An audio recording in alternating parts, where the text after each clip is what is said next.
nakalimutan kong sabihin sa inyo. Narinig niyo yung 1 billion ni George Garcia? That's the manifestation na nag-aaway na mga nagtatrayduran na ang bawat isa. Ang 1 billion pesos is about 17 million United States dollars, di ba?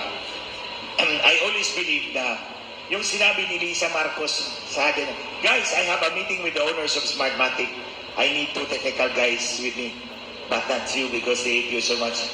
It was George Garcia ang nag-bridge kay Lisa Marcos at si Smartmatic. Kasi, kung matatanda nyo, si George Garcia was appointed by President Digong February 2022, just before the elections. So he was already incumbent commissioner.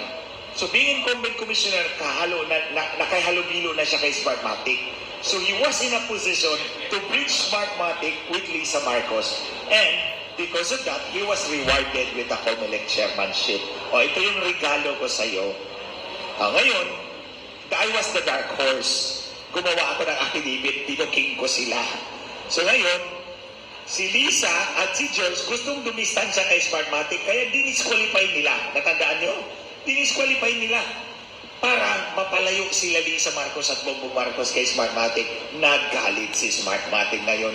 Hinanap yung sohulan kay George Garcia. Nakakuha ng ebidensya, ginamit si Marcoleta, ginamit si Edgar Erice para labanan si George Garcia. Kaya nabuking si George Garcia ngayon. Yun, 1 billion ako. Ibubuking kita. Pero ito mga kababayan, ang target ni Smartmatic dalawa. Una, makaganti kay George Garcia. Pangalawa, para matanggal si Miro. Di ba Miro ngayon ang nanalo? Gustong-gusto ni Smartmatic tanggalin si Miro. Kaya, nung lumabas yung 1 billion ni George Garcia, ang kwenta ni George Garcia, kung pipilitin yung matanggal si Miro, mag-manual election na lang kami. O tinakot niya si Smartmatic.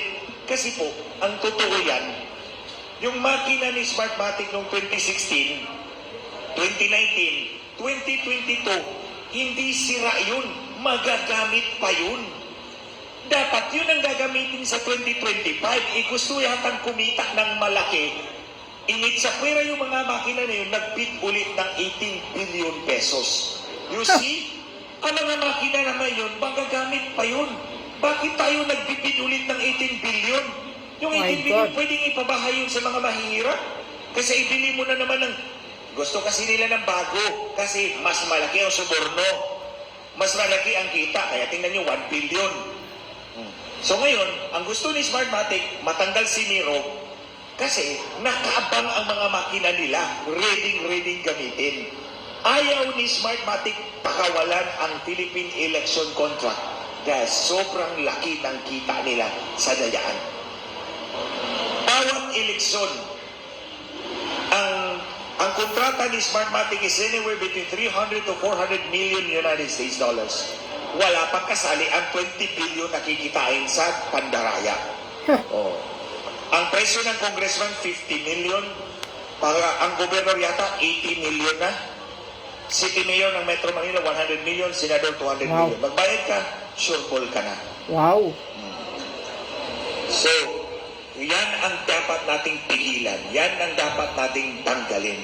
Ang problema kay Marcos, he promised us a better election system. Ngayon, wala na. Wala sa unang suna, wala sa pangatlong suna, wala din yan sa pangatlong suna. So what do we do?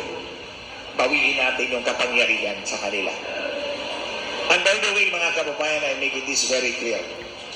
Si Lisa Marcos ayaw kay Inday Sara. Si Inday Sara earned the 32 million votes by her own right. Boto niya yan, malinis yan. So what happens now is that between Marcos and Inday Sara, Sara is the duly elected highest official of the land. Kasi malinis yung kanyang pagkapanalo. Yun lang po ang masasabi ko sa inyo. Ulitin ko yan the world over. Si Inday Sara earned her 32 million by her own right, by her own merit. Hindi yan, walang dagdag yan, walang bawas yan. Kung kay Marcos, sadly, I cannot say that. I can tell you, tinagdagan niya yung boto niya. Kung magdagdag ka ng boto, anong ginawa mo? Nagnagaw ka sa kabila. Di ba? Kasi hindi naman pwede magdagdag ka ng boto na hindi ka magnanagaw sa kabila kasi yun, lagpas sa number of registered voter. Di po ba? Oh, hindi ka pwede magdagdag ng boto kasi may limit ang number of registered voters bawat presinto. So kung magdagdag ka sa isa, magbabawas ka sa kabila. So in other words, kung nagdagdag ka, nagbawas ka sa kabila, magnanakaw ka, mandaraya ka.